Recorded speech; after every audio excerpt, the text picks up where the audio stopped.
Bienvenidos una vez más al canal, yo soy Omaira y esto es La H es Muda. Hoy les voy a traer un libro bastante largo en cuanto a complejidad, así que vamos a ir rapidito porque la idea es hacerlo divertido, entretenido y no meternos en cuestiones un poco peludas.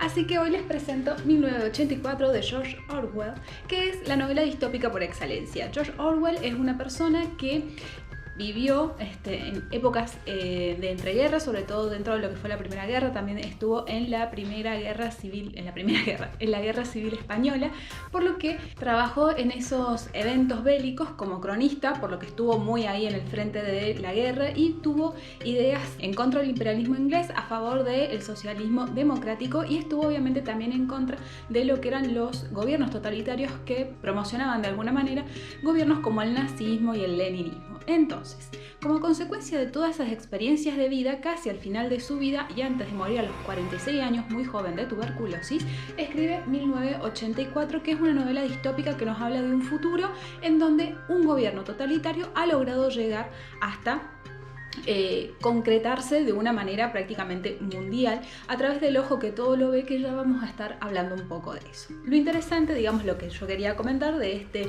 autor es esto, que esta novela es producto también de sus vivencias y de lo que a él le tocó ver. Tal vez nos puede parecer un poco exagerado o no, eso ya lo vamos a estar viendo. Incluso podemos hacer paralelismo con algunas otras cuestiones de la realidad que ahora nos toca vivir, porque 1984 para nosotros vino y se fue. Pero está relacionado con lo que él vio. Podemos parecernos más o menos exagerado, pero está muy relacionado con eso, y algo de verdad debe decir, porque a lo largo de los años sigue siendo un libro bastante importante dentro de lo que son las novelas distópicas. Otra obra interesante que yo no he leído, pero que sé que también es muy recomendada, sobre todo en literatura para jóvenes, es Rebelión en la Granja, que es una alegoría también a esto de los gobiernos totalitarios. Así que con este pequeño contexto pasamos ahora a de qué se trata en sí 1984.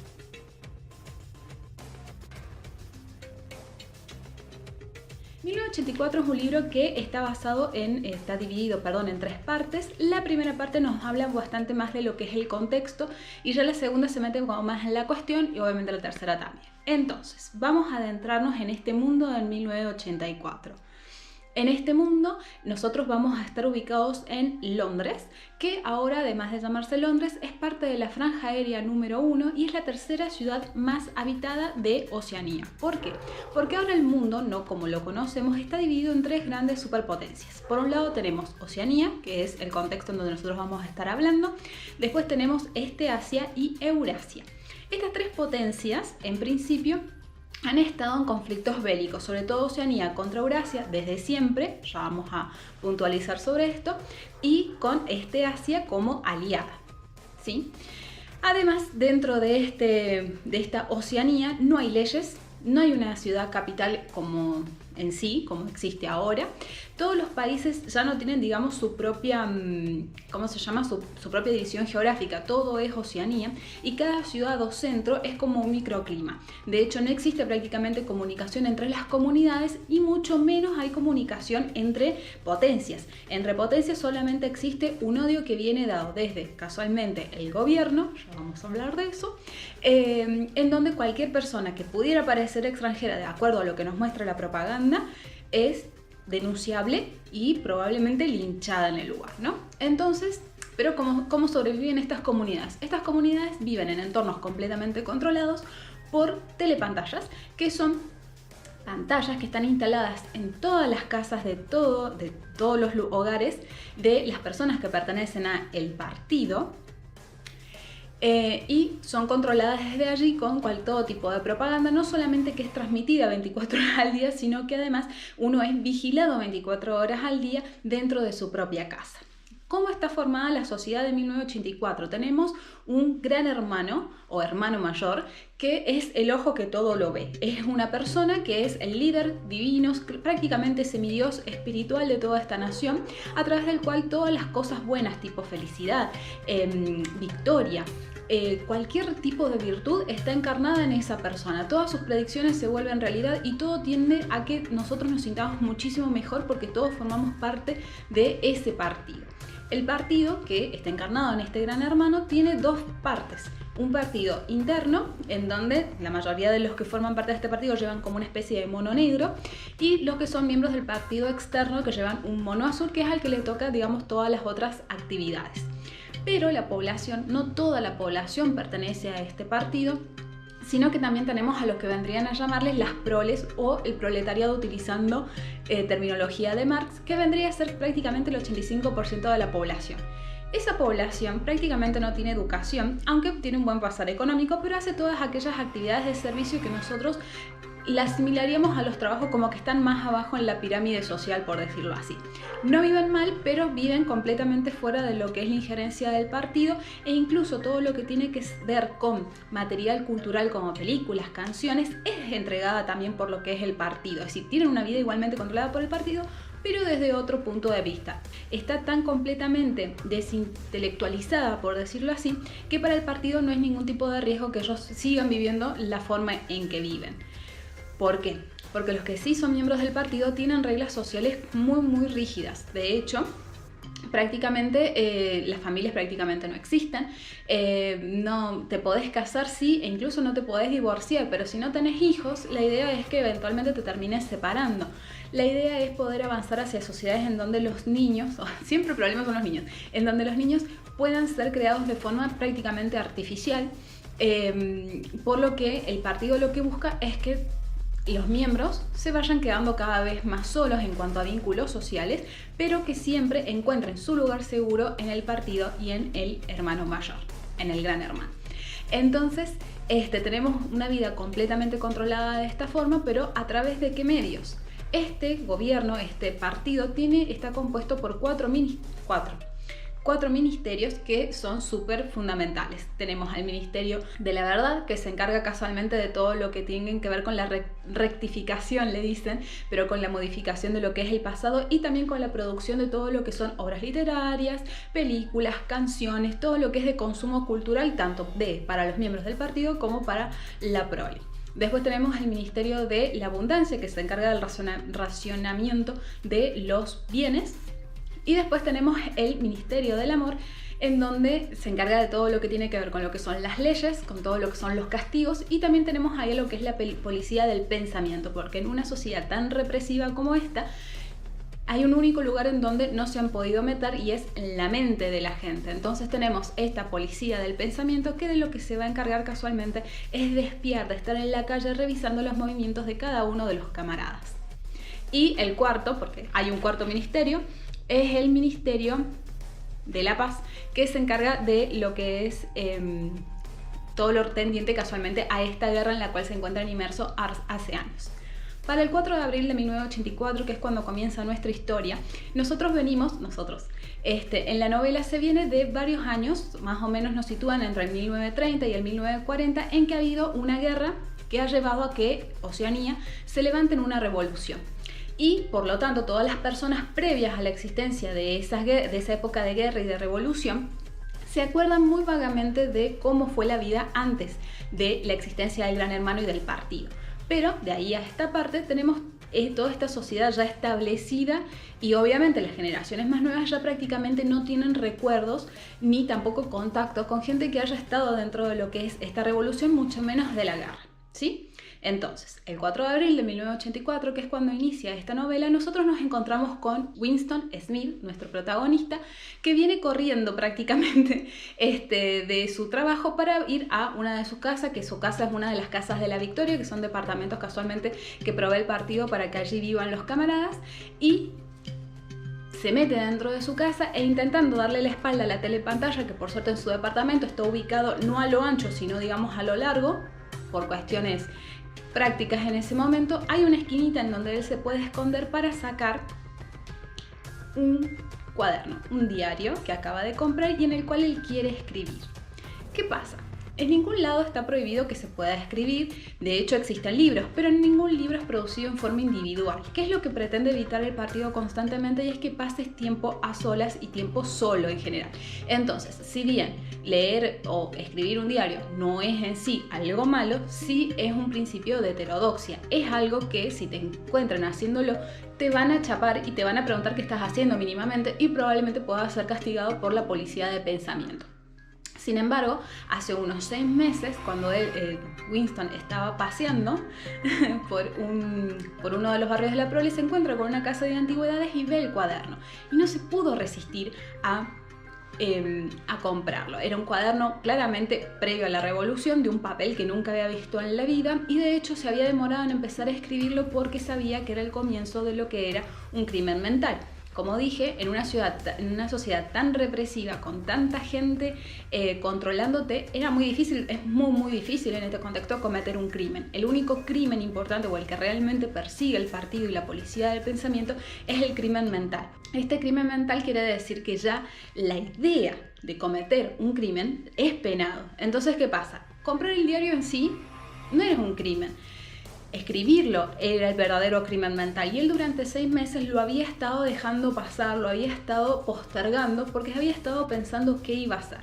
Winston es una persona que tiene 39 años. Él sí se acuerda de la revolución, o por lo menos tiene algunos recuerdos así como muy allá, muy lejos, pero él sí se acuerda de los tiempos previos a la revolución y no se ha dado cuenta, digamos, todavía, pero esas cosas como que en este momento de su vida le están haciendo bastante mella. Entonces ha decidido empezar a escribir un diario porque él además trabaja en el Ministerio de la Verdad en la parte de las rectificaciones, dice, no de las falsificaciones, en donde constantemente están reescribiendo el pasado. Entonces él anota la fecha, 4 de abril de 1984, pensando si realmente esa es la fecha real, porque han escrito y reescrito tantas veces el pasado que probablemente ni siquiera sea abril y ni siquiera sea 1984. Capaz él ni siquiera tiene 39 años ni se llama Winston, pero está todo tan toqueteado casualmente porque una de las prácticas principales del partido por las cuales se mantiene es esta constante reescritura del pasado para que siempre las cosas parezcan que han sucedido de esta forma, que lo lleva a él a tener que escribir en ese diario como para llevar una constancia de las cosas que pasan, de sus pensamientos, porque es como que repite de alguna manera todos los días el mismo día.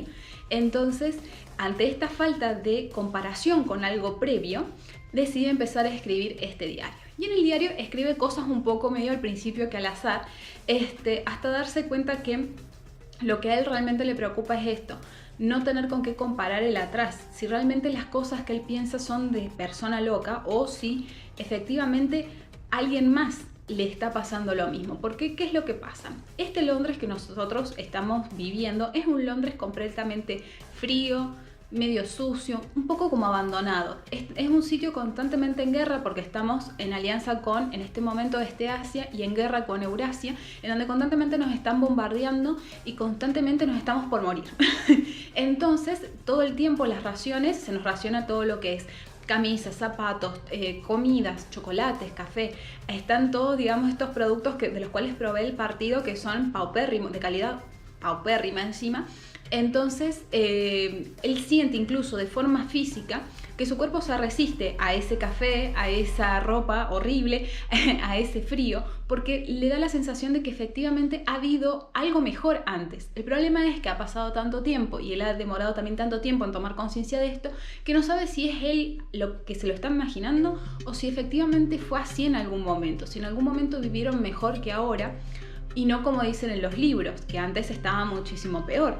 O que capaz que sí se estaba muchísimo peor, pero claramente había algo diferente que su cuerpo ya sentía que lo estaba resintiendo. Y así, escribiendo en esa primera página, comienza, digamos, la historia de este libro. Sin embargo, mientras él está escribiendo, es interrumpido por alguien que le golpea la puerta y Winston se queda así, cagado.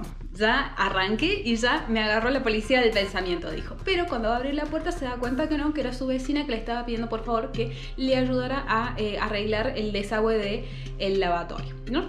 De la cocina. Entonces, Winston va, obviamente a todo hay que disimular, así que es como que sí, camarada, querida vecina, por supuesto que la ayudo.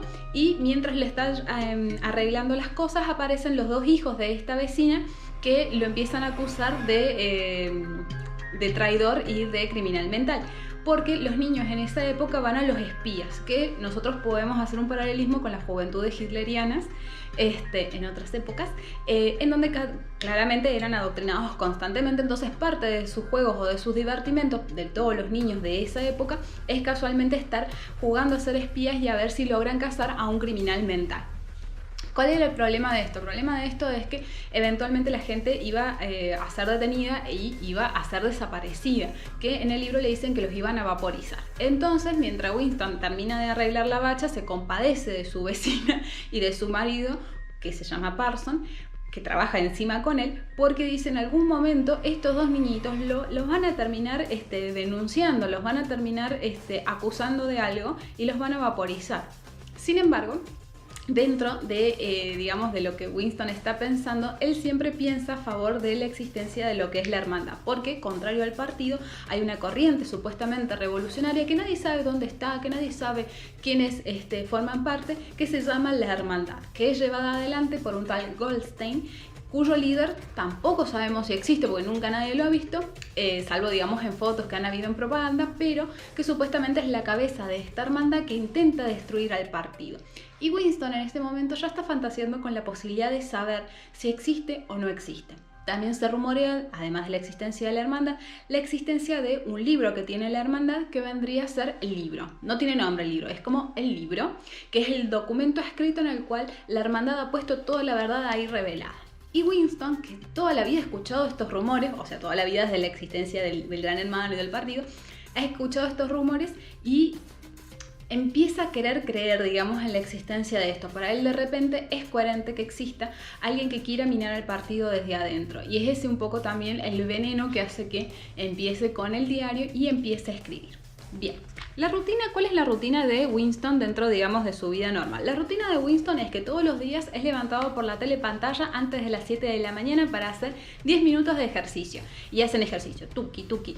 Y si alguno se vuelve loco y no lo quiere hacer, la telepantalla te combina hasta que te tenés que levantar. Porque si no, claro, si vos te salís de la regla, por supuesto, lo que va a terminar pasando es que no...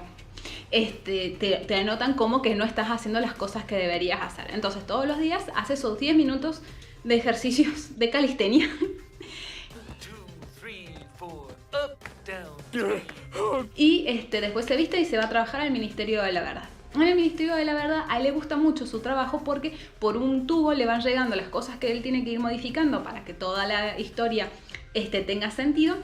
Y después toda esta documentación es cotejada por el resto de las otras oficinas para que quede un todo coherente y no quede registro en absolutamente ningún lado de que las ediciones de los diarios que él ha modificado y que todos sus compañeros han modificado han existido de otra manera que no sea como esta versión final. Entonces, una vez que terminan de hacer el trabajo, todos los rollitos que tiene agarran y se queman en unos agujeritos que vendrían a ser los agujeros de memoria, porque ahí es, digamos, todo lo que se quiso modificar va a terminar casualmente en el fuego y solamente va a quedar la última modificación, ¿no?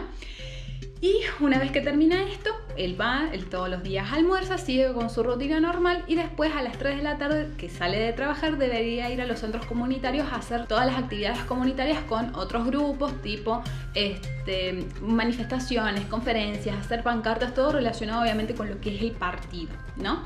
Pero a Winston no le gusta mucho todo esto y de hecho dentro de la rutina del día laboral están los 2 minutos de odio en donde ellos, me encanta el concepto de los 2 minutos de odio donde todos se juntan a putear a la pantalla en donde sale Goldstein y obviamente ovacionar al Gran Hermano cuando da sus discursos que desbaratan los discursos de Goldstein. Entonces 2 minutos al día, todos los días en la oficina, paran, en vez de hacer una pausa activa, hacen 2 minutos de odio, gritan, se desahogan y vuelven. Y entran en un frenesí en donde es bastante difícil salir. Pero Winston, claro, como todo el tiempo está siendo controlado no solamente por las telepantallas, sino también por tus camaradas, todo el tiempo tenés que actuar como tenés que actuar. Es decir, no solamente tenés que ser, sino también tenés que parecer. Porque un gesto, una mirada, un suspiro puesto en el momento en que no tenés que hacerlo y te vale que te puedan llegar a acusar ante la policía del pensamiento y desapareces. Dentro de esta rutina, Winston, cuando suele almorzar, se encuentra muchas veces con uno de sus amigos, que es Sime, que es un filólogo, que está súper encantado con el tema de lo que es la nueva lengua, que es la jerga que ellos están adaptando en ese momento.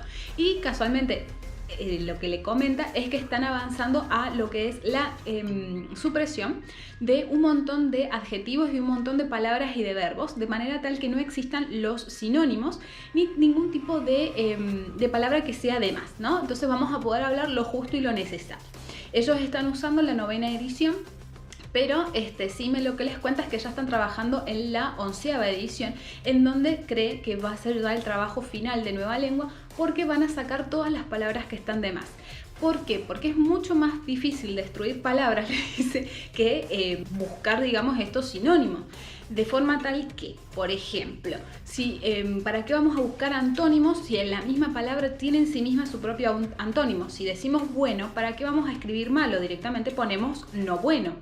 Y si en vez de queremos decir algo mejor que bueno, en vez de decir mejor o excelente, podemos decir más bueno. Entonces, de esa manera se va a ir reduciendo el vocabulario de forma tal, le dice Cime, que no va a ser necesario siquiera que exista una policía de pensamiento que persiga casualmente el pensamiento, porque van a reducir la lengua, el vocabulario, las palabras a tan lo esencial que no va a ser posible siquiera expresar un crimen mental. Y ese vendría a ser el epítome, el pináculo de la lengua para, por ejemplo, Cime. Y Winston, que lo escucha, bastante preocupado, dice, bueno, lo único que tiene a pensar es, pobre Cime, a él también lo van a vaporizar, porque si bien él es como súper aguante el gran hermano, la realidad de la cuestión es que es demasiado inteligente para el sistema que ellos están planteando. Entonces Winston está seguro que en algún momento también lo van a vaporizar. Y por mientras se come su sopita, que es una sopita horrible, pero que él se la come igual porque está muerto de hambre. Porque algo que también padecen constantemente es esta escasez de alimentos, y sobre todo de alimentos de buena calidad, casualmente porque están en un estado de guerra y esa guerra hay que ganarla. Entonces Winston se come su estofado. No importa, dice Winston, vos seguís comiendo. Mientras Winston está ahí sentado terminando de comer, se da cuenta de que una chica de pelo corto negro se ha sentado como muy cerca, y que cuando él se da vuelta, haciendo un gesto mientras come, se da cuenta de que lo ha estado mirando. Entonces él se queda pensando si ha puesto algún tipo de cara o de expresión que pueda haber llegado a delatarlo. Pero la chica sigue con sus tareas normales, entonces él se queda pensando si lo habrá estado mirando o no. Pero como ella siguió con lo suyo, Winston también sigue con lo suyo e intenta tener más cuidado para la próxima vez de que la cara también no acompañe sus pensamientos, porque por ahí él divaga y la cara, por supuesto, también se te transforma. En este punto de la historia también se nos cuenta que Winston había estado casado con Katharine y que había tenido un matrimonio que apenas había durado unos 15 meses, muy poco tiempo. Katharine era muy del partido, y de hecho también había estado dentro de lo que eran las ligas antisexo, que era una liga muy, digamos, a la que todas las mujeres normalmente estaban yendo. Entonces, claro, para ella el sexo era algo... no era algo querido, no era algo que estuviese relacionado para nada con lo que era el placer, sino que estaba relacionado con el deber del partido de tener hijos. Y Winston eso se lo hubiese bancado en el sentido de que él hubiese tenido una vida completamente sexuada si no fuese porque Katharine exigía tener relaciones casualmente para cumplir con este deber con el partido, y eso a Winston le chocaba muchísimo, al punto en que, claro, eventualmente se terminaron separando porque claramente no se aguantaban y no se soportaban. Pero esto también nos da pie, digamos, para entender que existía un puritanismo muy grande dentro, digamos, de lo que es esta sociedad, por lo que si vos querías visitar, por ejemplo, a una prostituta, lo tenías que hacer dentro del mundo de los prole. Ahí esas cosas estaban permitidas, y a los miembros del partido, hombres al menos, se les permitía también hacer un poco estas visitas, se hacía un poco la vista gorda en este sentido, porque bueno, nada, se entendía que habían instintos que no se podían detener, que eran biológicos completamente. Pero él se acordaba que hacía unos 11 años antes, o a la par de que hacía poco se había separado de Katharine, había encontrado un pedazo, que obviamente se lo habían mandado por error, por el caño por donde por donde le mandaban el trabajo, una foto de unos supuestos subversivos del partido que habían estado en una reunión del partido cuando ellos habían dicho que en esa fecha habían estado supuestamente conspirando en contra de otras del partido. Entonces, él en ese momento esa hoja de papel la vio la foto de los tres tipos sentados y la tiró dentro de un agujero de la memoria porque no podía creer lo que había estado viendo, pero él sabía que había visto esa foto, él estaba convencido de que había sido real y que no había sido un sueño, y a partir de ahí es que empieza a emerger en él esta idea de no todo es como se supone que es, sino que claramente estamos toqueteando todo el tiempo el pasado. Esto quiere decir que no existe en realidad un pasado, porque el partido todo el tiempo lo está toqueteando. ¿Prueba de qué era? En realidad no era prueba de nada, ¿no? Pero para Winston fue el principio, digamos, que empezó a quebrar algún tipo de devoción hacia el partido, si es que alguna vez la había tenido. Mientras Winston está en esta cuestión, un día va caminando y se encuentra de vuelta con esta chica que lo estaba mirando en el almuerzo, y él se asusta porque pensó que podía ser una de estas espías amateurs que con muchas mujeres solían hacer de espías de la policía del pensamiento, y como ya era la segunda vez que se la cruzaba, le pareció raro. Pero la chica, que venía como quebrada acá porque parece que había tenido algún tipo de accidente, se cae de costado, y Winston, a pesar de que le había dado mucho miedo, agarra y le ayuda a levantarse, como haríamos cualquiera. Gracias, camarada, le dice la chica, y le alcanza a dejar algo en la mano. Le agradezco, solamente me caí. Y la chica se va, y el tipo queda blanco pálido prácticamente porque sabe que tiene dentro de la mano un papelito. Que la chica le dejó un papelito. Entonces el tipo se va a trabajar, sigue, digamos, para la oficina, se va a trabajar pensando, bueno, acá dice que o que me suicide o que me tome el palo porque me va a denunciar. El Winston ya pensando cosas malísimas. Pero cuando abre el papelito, lo que termina encontrando es un papelito que dice te quiero. Y Winston se queda, ¿qué? Inmediatamente tira el papelito en el agujero de la memoria, y mientras él sigue pensando todo esto con cara de póker, porque no podés poner cara de nada, siguió trabajando hasta que se fue a su casa.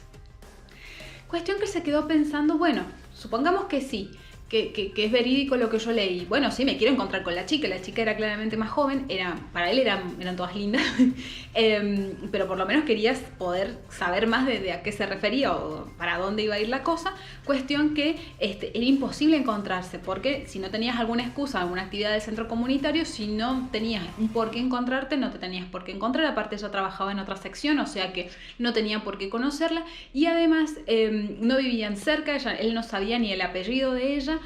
Pero lo que hizo fue, durante varios días, intentar coincidir con ella en el almuerzo, porque tenía que también ser muy casual cómo uno se sentaba dentro de la mesa, como para que no quedara que iba directamente hacia ella. Y un par de días lo que le pasó a Winston es que, yendo con la bandeja del almuerzo, un par de días hubo un amigo que lo llamaba, y como era más coherente que fuera a hablar con el amigo que sentarse al lado de una extraña, se tuvo que ir a sentar con el amigo.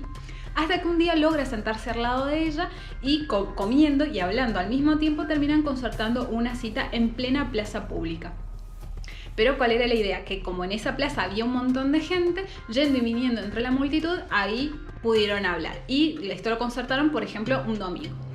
Ese domingo que se encuentran, hablando quedan en encontrarse en X lado. La chica le da un montón de señas en pleno campo, se iban a ir a encontrar, y se separan para dentro de una semana encontrarse. O sea, a la semana, ese día, Winston, acordándose de todas las señas que ella le había dado, anda por acá, vuelve por acá, llegás a tal planta, y en esa planta volverás a la derecha hasta la otra planta que tiene una hoja doblada, y de ahí vas a la izquierda. O sea, era imposible. Yo no sé cómo se acordó, yo me hubiese perdido en el camino, la verdad, porque tengo cero sentido de la orientación.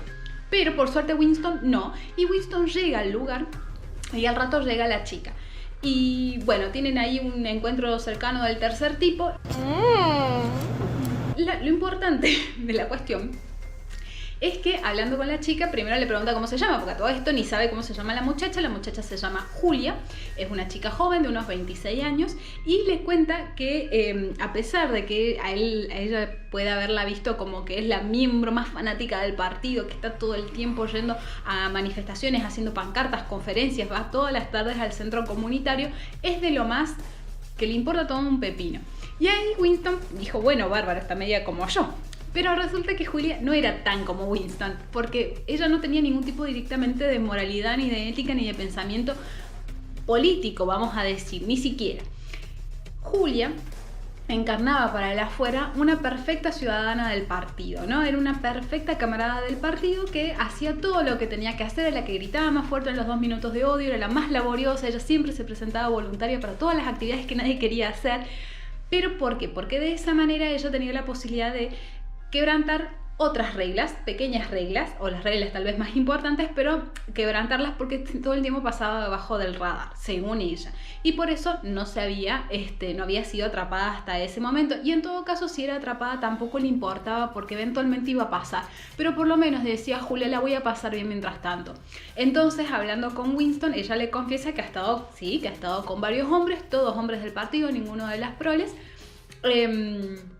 Pero a Winston esto no le importa, es más, le encanta todo aquello que en ese momento no represente la pureza del partido, ella está chocha porque a él no le importe.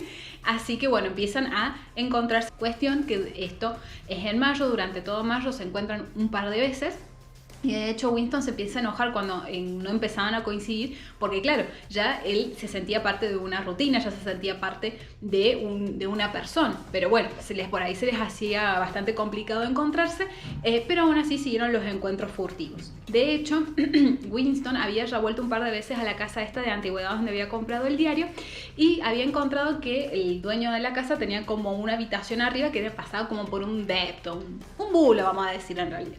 Cuestión que era una habitación que, como claro, se encontraban en lugares tipo hacia el campo, una iglesia abandonada, pero siempre había peligro, digamos, de que los pudieran encontrar. Entonces a Winston se le ocurrió alquilar esa habitación en esa casa de antigüedades, que era un lugar como un poco más seguro, que en realidad ningún lugar era seguro, pero le parecía que era un poco más seguro y que estaba más a resguardo y al cual siempre iban a poder volver porque le alquilaban al dueño de la casa, básicamente, que no tenían por qué denunciarlos.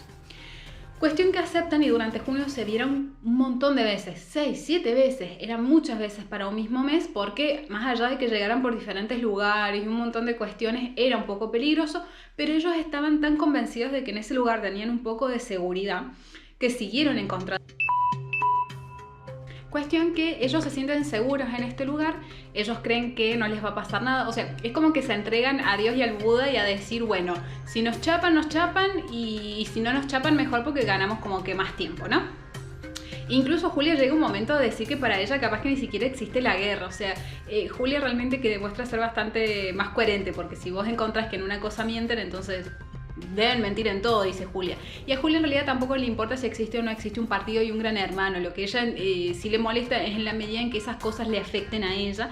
Dentro de esos días felices, Sime desaparece, que era este filólogo que era amigo de Winston, y Winston dice, y sí, no quedaba otra. Y aunque le daba un poco de cosa, o sea, a pesar de que como que le da un poco de pena, obviamente, porque era el amigo, entre comillas, porque ahí no podías tener muchos amigos, pero una persona que le caía bastante bien, lo cierto es que no le sorprende porque era inevitable que lo vaporizaran, era demasiado inteligente. Cuestión que mientras ellos siguen teniendo estos encuentros, Winston incluso está mucho mejor que nunca porque él tenía varices y una tos horrible y digamos tener esta rutina con Julia lo había puesto como más saludable, ya no tosía, ya no tomaba ginebra de la Victoria todo el tiempo, que era como una bebida energizante que tenía que tomar para pasar el día, porque tenía esa ilusión de poder ir a ese lugar y no solamente, como les digo, descargar cierta energía contenida, sino también tenía la posibilidad de hablar lo que tuviese ganas de hablar en un lugar en donde no habían telepantallas, y realmente tener esa sensación de silencio y de que no estaba siendo vigilado todo el tiempo. Claramente era saludable eso para él.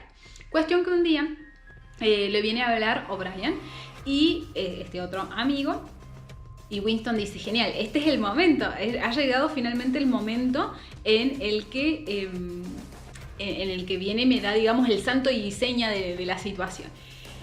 Y sí, y O'Brien le dice que se había dado cuenta que estaba usando ciertos términos de nueva lengua, que estaban bastante buenos los artículos que le escribía, pero que por ahí capaz le faltaba revisar la última edición que tenían de nueva lengua. Se lo había comentado a algún amigo en común que no se acordaba bien cómo se llamaba, que claramente era Sime. Y Winston le dice, no, pasa que usamos la 9ª edición. Y O'Brien le dice, sí, pero ya salió la 10ª. Si vos querés algún día venís a mi casa, yo te presto un ejemplar o te la da mi criado, no hay ningún problema. ¿Por qué? Porque O'Brien pertenecía al Partido del Interior. Entonces tenía algunos privilegios, como por ejemplo tener criados. Quien pudiera. Cuestión que le da sus direcciones, su dirección particular. Winston dice, genial, ya está. Seguramente O'Brien es parte de la hermandad y ha usado esta excusa para encontrarse conmigo, y hablando con Julia la lleva también un día cualquiera a la casa de O'Brien. Por lo que ellos se prometieron que si en algún momento eran atrapados por la policía del pensamiento, que nunca se iban a traicionar, que iban a traicionar todo, que de palabra podían decir cualquier cosa, pero que en su corazón no se iban a traicionar. No es que Winston y Julia se amaran en un sentido como nosotros pensamos ahora el amor o las relaciones amorosas, pero se tenían estima, bien construido esto, una intimidad que iba más allá de lo que estaba permitido en ese momento. Entonces, lo que ellos entendían es que esa conexión que tenían era una conexión que era sagrada para ellos y que nadie se iba a poder meter ahí. Y eso es lo que se prometen, que siempre iba a estar eso ahí porque nadie se los iba a quitar. Winston lleva a Julia a la casa de O'Brien para que le diera supuestamente este diccionario, que en realidad era una excusa, y cuando llegan, el O'Brien se sorprende de que venga con la chica, pero no dice nada. Y apaga la telepantalla de su casa. Y Winston se queda como, no se puede apagar eso. Y él le dice que es un beneficio que tienen los del partido del interior. Espera que me quiero prender esto, a ver. No. Que es un privilegio que tienen los del partido del interior porque pueden apagar la tele en pantalla no más de media hora, ¿no? Sin que parezca sospechoso. Cuestión que cuando apaga la tele en pantalla les confirma que él es parte de la hermandad, que les va a hacer llegar el libro dentro de un tiempo, pero antes le tiene que hacer ciertas preguntas. Y le hace preguntas del tipo, ¿están dispuestos a matar por la hermandad? Sí, le dice. ¿Están dispuestos a prender fuego? Sí. ¿Están dispuestos a mentir, robar, matar? Sí, le dicen. Bueno, ¿están dispuestos a tirarle, no sé, ácido en la cara a un niño? Sí, dijeron los dos. ¿Están dispuestos a no verse nunca más y así se lo pide la hermandad? No, le dijo Julia. Claro, porque era lo único que se habían prometido. Cuestión que el O'Brien le termina explicando, mira, que si nos chapan puede pasarle todas estas cosas, te van a hacer confesar igual, capaz nunca nos podemos volver a ver, bla, bla, bla, bla, bla. Y al final termina haciendo que Julia diga que sí. Bueno. Cuestión, le dice que, para ser miembros de la hermandad ustedes tienen que entender que si los chapan nadie los va a ir a buscar porque la hermandad no tiende a rescatar a sus camaradas. Los dos aceptan y se van de la casa de O'Brien, que después que ellos se van, prende nuevamente la nueva pantalla con la promesa de que les va a hacer llegar el libro. Cuestión que durante esas semanas ellos tenían lo que era la semana de odio, que eran unos festejos especiales en donde como que festejaban particularmente al Gran Hermano durante toda una semana. O casualidad, durante toda esa semana había habido un recrudecimiento de los conflictos bélicos en las fronteras, o sea, en los lugares de batalla, de la guerra. Y encima habían habido un montón de bombas volantes que habían caído en diferentes puntos y se habían cobrado varias víctimas.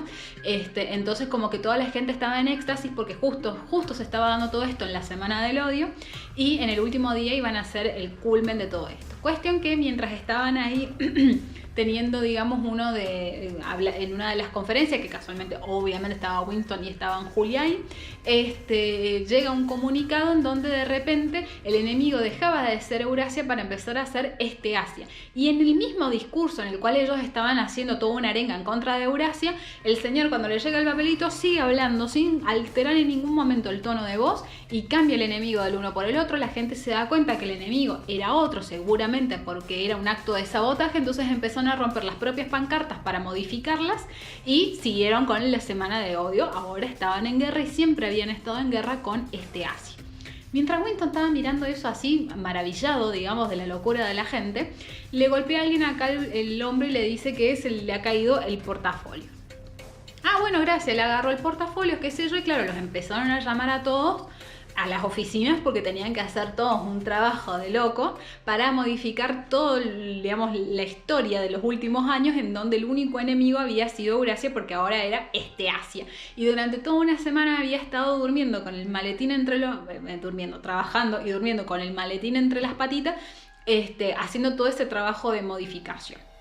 Cuando finalmente termina y se da cuenta que tiene el maletín, entiende que dentro del maletín está el libro que le habían prometido de la hermandad. Cuestión que, claro, entre los preparativos de la semana del odio y todo esto que había tenido que hacer Winston, prácticamente no se habían encontrado con Julia y finalmente al día siguiente se iban a poder encontrar, 6 días después de que le había recibido ese maletín. Cuando se encuentran, él empieza, antes de que llegue Julia, empieza a leer lo que era el libro, que era un libro que no tenía título, claramente era un libro que era encuadernado artesanalmente, y repasando el eslogan, va contando un poco la historia no de la hermandad, sino del mundo como existe. Y lo que dice es que en ese momento la existencia del partido se dio ¿por qué? Porque ya se habían caído otros imperios, como el Imperio Romano, la Edad Media, y ahora le había tocado en ese momento caer a los capitalistas, que esto es algo cíclico, nos dicen en ese libro. Entonces, Lo que termina ideando el partido después de la revolución es que para mantenerse, dice, tenemos que mantener también en esa situación constantemente a la población. Entonces, ¿qué es lo que puede hacer que se vuelva permanente algo que normalmente suele ser que empieza, o sea, una revolución empieza y termina, después están las contrarrevoluciones, vienen las purgas y de vuelta se vuelve a formar un sistema piramidal, ¿no? Los más ricos arriba y los más pobres abajo, siempre más o menos así. Entonces lo que nos explican es que en esta sociedad ficticia, el partido, después de la revolución, cuando se dio cuenta que se iba a volver a formar esa pirámide, dice, bueno, ¿cómo hacemos para mantener perfectamente esa sociedad jerárquica en donde haya gente que controle a los que están abajo sin que se dé de vuelta a una revolución? Lo que hay que hacer es detener, digamos, entre comillas, el tiempo, ¿no? Entienden, es lo que ellos entendieron. ¿Y cómo lo hacen? A través de lo que es una guerra continua, una guerra constante. Entonces lo que se nos cuenta es que esta guerra entre Oceanía, Asia y Eurasia sí existe, pero estas tres potencias, las tres por igual, están completamente decididas a que sus imperios se mantengan constantemente, porque las tres, a su manera, tienen una versión de partido y una filosofía parecida, pero bajo el acuerdo tácito de que no se van a invadir en sus núcleos, sino que solamente van a estar haciendo la guerra constantemente en los límites. Mantienen esta situación de tensión en la sociedad constante, que es lo que los mantiene juntos de alguna manera, y también permite que la escasez de productos, de ropa, de calefacción, de gas o de cosas esté justificado de alguna manera. Entonces la gente no se queja, y al contrario, está justificado también que uno los haga trabajar de más, porque lo que van a estar haciendo es fabricar balas, armamento, ropa para el ejército, para los soldados, porque están trabajando todos para eso. Entonces se mantiene, de esta manera se mantiene, digamos, esta ilusión. Y además, ¿cómo haces vos también, digamos, justifican cómo vos seguís manteniendo todas las industrias completamente todo el tiempo manejándose sin que produzcan bienes de consumo, como lo haces a través de la guerra? Entonces, de esta manera también se justificaba que, a pesar de la gran industrialización y de los grandes avances tecnológicos, estos avances tecnológicos no redundaran en mejoras para las personas. Entonces, de esa manera vos las podías mantener como en una precaria estabilidad, que si la guerra les podía quitar de alguna manera. Entonces, de esa forma, la gente, dentro de lo que cabe, seguía contenta, mantenía, digamos, atesoraba esa mínima estabilidad y la podías explotar. Más o menos esto es lo que nos va contando el libro. Y Winston se da cuenta, mientras lo va terminando de leer o a medida que va pasando las páginas, que no le está contando nada que él no haya sabido, pero como que le termina de dar forma a lo que él venía viendo, de alguna manera intuyendo, y que no tenía las palabras para poder armar. Cuando él más o menos termina de leer esto, aparece Julia con una bolsa llena de cosas del mercado negro, tipo café, té, pero digamos café y té de verdad, porque al parecer habían ganado, había habido una victoria que era, parece que de alguna parte de la India, entonces estaban pudiendo tener té, chocolate, mermelada, pan, cuestión. Que Winston le empieza a leer el libro y eventualmente Julia, ¡pum!, se queda redormida, pues le chupa un huevo a Julia. Julia nomás la quería pasar bien, pero bueno. Cuestión que cuando se despiertan se dan cuenta que no saben si es muy tarde o muy temprano. Cuestión que se empiezan a vestir, qué sé yo, y se dan cuenta de que ellos están más muertos que vivos y dicen, estamos muertos. Sí, les dice una voz desde la pared, están muertos. La casa pertenecía a un policía del pensamiento, o sea, era una trampa, siempre había sido una trampa. Cuestión que revientan la ventana y entran todos por la ventana, aparece el dueño de la casa, ahora irreconocible porque ya no tenía su disfraz, y les dice básicamente que están arrestados. Winston no lo podía creer, pero bueno, el tipo, claro, ¿qué pasó? A la primera que le pegaron una piña, por supuesto, fue a Julia, y a Julia se la llevan en brazos, así media sin aire porque le habían dado un golpe en el estómago. Y Winston duro. ¿Por qué? Porque está todo bien, uno es muy revolucionario hasta que lo amenazan con su integridad física. Nadie quiere sentir dolor físico. Entonces el tipo, haciendo lo más coherente, se quedó quieto, duro. No esperen heroísmo en este libro. Cuestión que se lo lleva. Winston pasa a estar en varias celdas, pero él no sabe si es de día, si es de noche. Y ahí es donde él entiende esto que él había visto o que había escuchado en su sueño de parte de O'Brien, que decía que se iban a encontrar en donde no había oscuridad, porque en el lugar en donde estaba casualmente estaba todo el tiempo la luz prendida y no podía saber si era de día, si era de noche. De hecho le empezó a dar hambre y no podía contar él hacía cuántas horas que estaba detenido. Cuestión es que durante las primeras horas en que él estaba muerto de miedo porque no entendía nada y no sabía para dónde disparar, compartió celda con varias personas, y de hecho dentro de esas personas estaba Parson, su vecino, que lo había acusado su hija porque supuestamente lo había escuchado durante la noche decir abajo el gran hermano.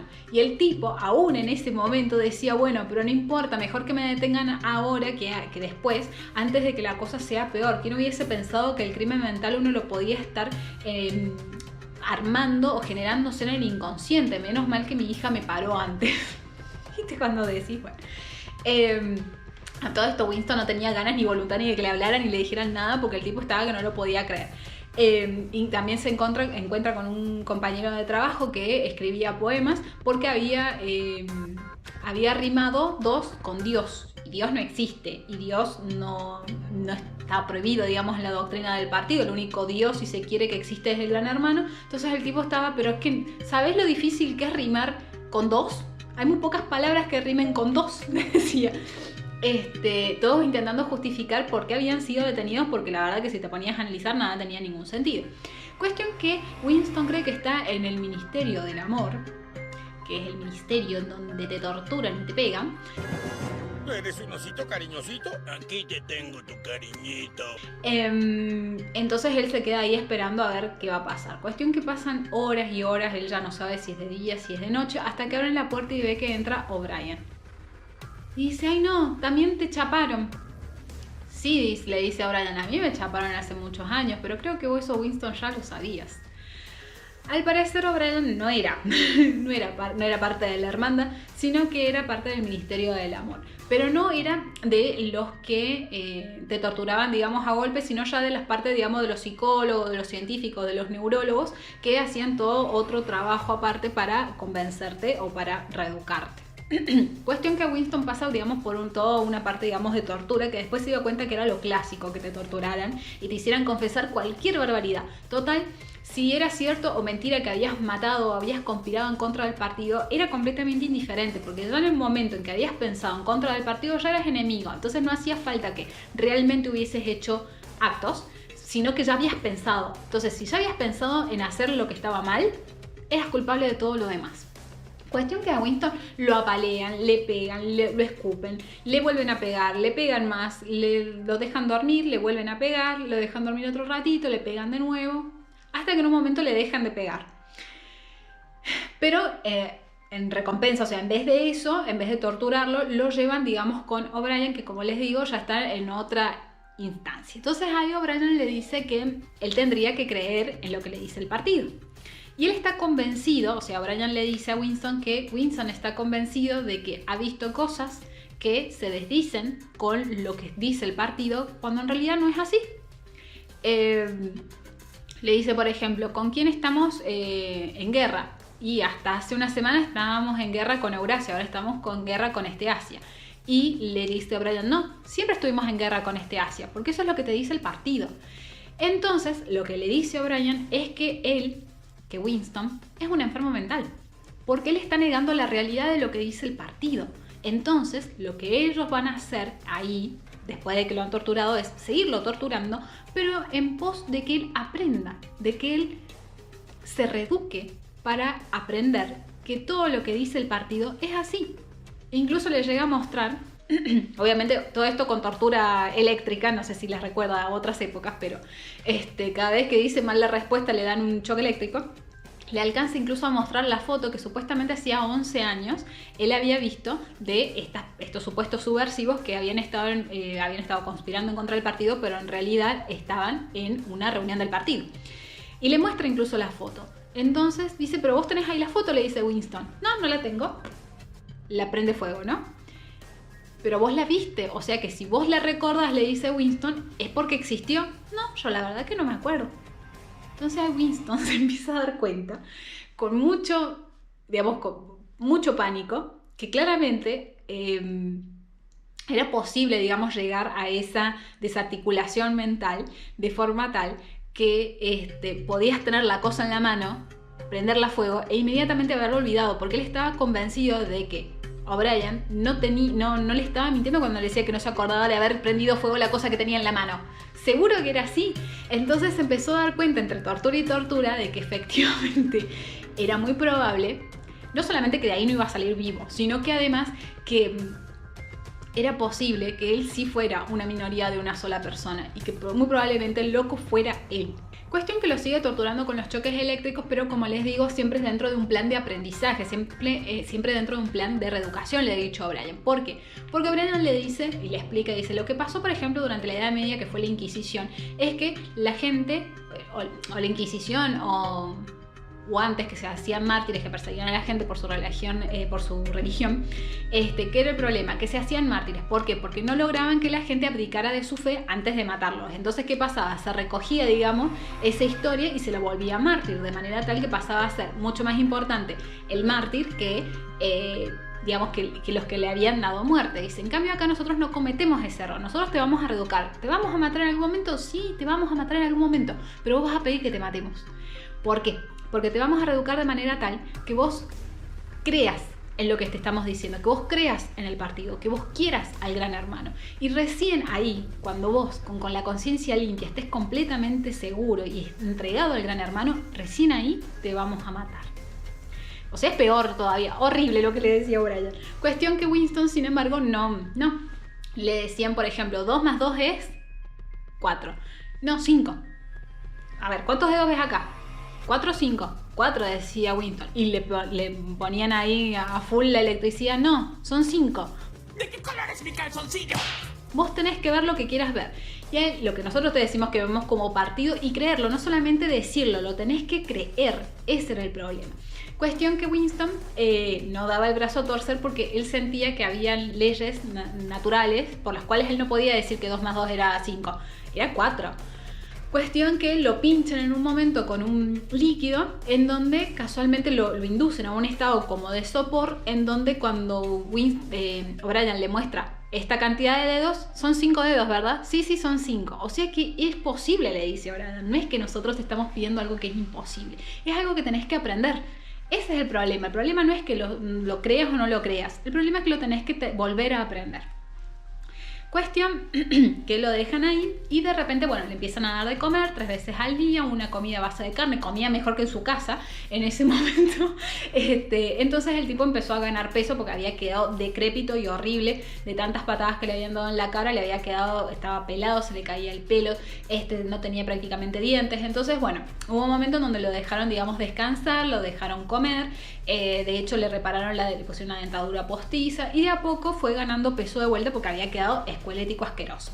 Durante una cantidad de tiempo que Winston no tiene forma de medir, no sabe si fueron semanas, meses, años, ya no sabe nada, se empieza él a reeducar porque hasta le habían dado una pizarrita donde él podía escribir. Entonces él empieza a escribir cosas tipo, el pasado no es permanente, el pasado se puede cambiar, el Gran Hermano es todo lo que existe, 2 más 2 son 5, y más o menos como que parecía que estaba dando pasos. Sin embargo, un día él acostado se queda, digamos, pensando que a pesar de todo siempre hay algo, siempre hay una parte de uno que nadie puede meterse adentro de eso, ¿no? Y todavía, digamos, a pesar de que habían avanzado muchísimo en el arte de torturar gente, el Ministerio del Amor no podía meterse todavía completamente acá. Entonces podía haber espacio para esconder algo, pensaba, ¿viste?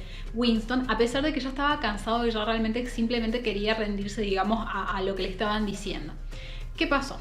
Que si bien él estaba avanzando muchísimo, como él todavía se seguía planteando esa cosa, esa duda acá, una noche él se levantó gritando, como de un sueño, nombrando a Julia. Y el problema es que si todavía, porque efectivamente todavía no la había, digamos, entre comillas, traicionado, a pesar de que él ya había dicho un montón de cosas, pero en su corazón, en su mente, todavía había un lugarcito, un cuartito, una celda en donde todavía no habían entrado y en donde todavía él no la había traicionado. Entonces cuando él se levanta así, que es el inconsciente completamente hablando, O'Brien agarra y aparece en la celda y se lo lleva a la habitación 101, que era la habitación a la que todo el mundo le tenía miedo y él no sabía que existía, que había ahí adentro. Cuestión que cuando lo llevan a esa habitación le dice, vos alguna vez me preguntaste qué había en la habitación 101. Y acá está lo peor del mundo. Pero lo peor del mundo es diferente para cada persona. Para vos, lo peor del mundo son las ratas. Entonces Winston ve que dejan en una mesita al lado de él una jaula que es como si fuese una máscara, pero que tiene dos lados, ¿no? En un lado es como que entra la cara y en el otro lado es como que hay una rejita que lo divide y hay ratas. Entonces le dice, vos no me podés engañar, vos no podés tener una vida, digamos, una parte privada de tu mente. Lo que nosotros hacemos acá es, como te dije, reeducarte. Lo único que importa es el partido y lo único que importa es que vos creas, no que me digas lo que yo quiero escuchar, sino que vos creas en lo que dice el partido y en lo que dice el Gran Hermano. Entonces, depende de vos, y le fue acercando la jaula, ¿no? Y él veía a las ratas asquerosas saltando, ay, ni pensarlo, ¿no? Y que le iban a masticar la cara apenas le pusieron la máscara en la cabeza. Y claro, Winston empezó a hacerse así, ¿viste? Cuando te empezás a hacer chiquito para ir alejando. Y no sabía qué hacer, pero sabía que tenía que poner a alguien entre él y las ratas. Alguien a la cual prefería que le hicieran daño con tal de que no fuera él. Y a medida que se iba acercando la jaula, se iba poniendo cada vez más nervioso, se iba poniendo cada vez peor, hasta que en un momento no le quedó otra. Y pidió que a la jaula se la pusieran a Julia. Eventualmente a Winston lo soltaron, le cambiaron el trabajo, lo pusieron en otro lugar en donde tenía un trabajo completamente que a nadie le importaba, ganaba muchísimo más dinero y todas las tardes, de una vez que salía de supuestamente trabajar, porque ya ni siquiera es que le exigían que fuese horario, ni que tuviera un horario, ni una rutina, es más, la telepantalla de su casa directamente ni siquiera ni le despertaba, o sea, escuchaba la propaganda, la música, todo, digamos, lo normal, pero no lo despertaba para hacer ejercicio, no lo despertaba la alarma, o sea, él estaba como que medio a su bola, porque desde que lo habían vuelto, digamos, a la vida, lo habían liberado, como que ya no importaba qué hacía, ya habían logrado su cometido y las cosas, el daño, digamos, que le habían hecho, ya le había quedado ahí. De hecho era medio como que un pare, nadie se le quería acercar demasiado, sobre todo si sabían que venía casualmente del ministerio, digamos, de haber estado en el Ministerio del Amor.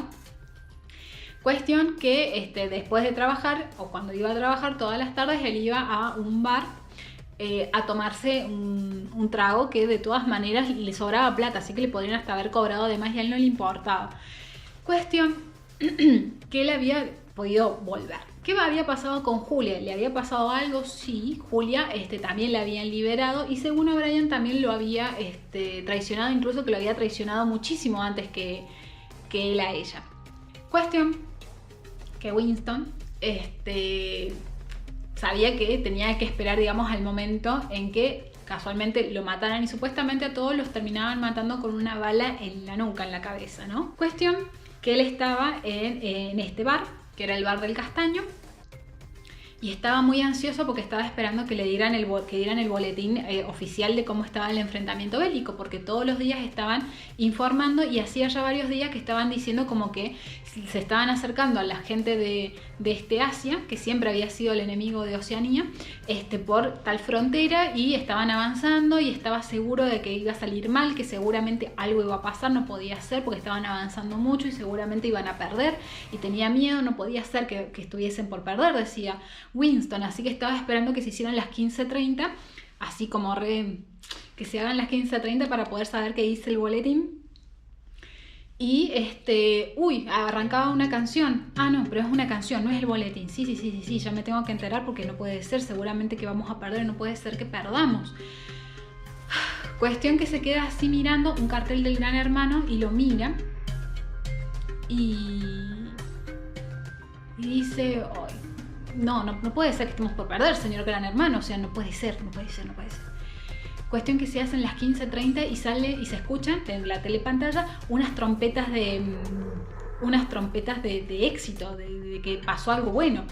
Y Winston está súper contento porque quiere decir que ha habido victoria, y efectivamente el boletín es de victoria. Ha habido una victoria aplastante en la frontera, que parecía que la estaban perdiendo, Oceanía la estaba perdiendo, y al final la había ganado, porque las estrategias del Gran Hermano habían sido exactamente lo que había que hacer en ese momento, y por eso ahora la victoria era aplastante. Y Winston, que estaba ahí, no lo podía creer, dijo sí, claramente, porque él amaba al Gran Hermano. Y es ahí en donde la bala entra por la nuca, porque en realidad no es que los matan, sino que los matan por dentro, y si ellos amaban al Gran Hermano, los habían matado. ¡Ay, qué dramática! Bueno, hasta acá es 1984. Es una novela distópica que yo recomiendo muchísimo leer y que yo la he contado a las chapas, porque la verdad que tiene un montón de contenido, y para hacer un análisis muy profundo, la verdad que uno podría estar horas y horas hablando, porque es súper interesante. George Orwell ha pasado, digamos, a la posteridad al punto tal que cuando nosotros citamos que algo es orwelliano, hacemos referencia casualmente a este contexto y a esta cuestión, digamos, relacionada con lo que es el Gran Hermano y este ojo que todo lo ve. Cuando creo que me arranqué un brillo. ¡Ay, me arranqué un brillo! Bueno, no importa. Quedaré así. Bueno, en fin, espero que les haya gustado un montón. Si es así, suscríbanse, dejen un like. Espero que tengan un hermoso viernes y un buen fin de semana. En el próximo video les dejo un spoiler. Viene Luna Nueva, siguiendo con la saga de Crepúsculo. Así que suscríbanse, aprieten la campanita, que sé que también es para las notificaciones. Y que tengan un excelente fin de semana. ¡Besos!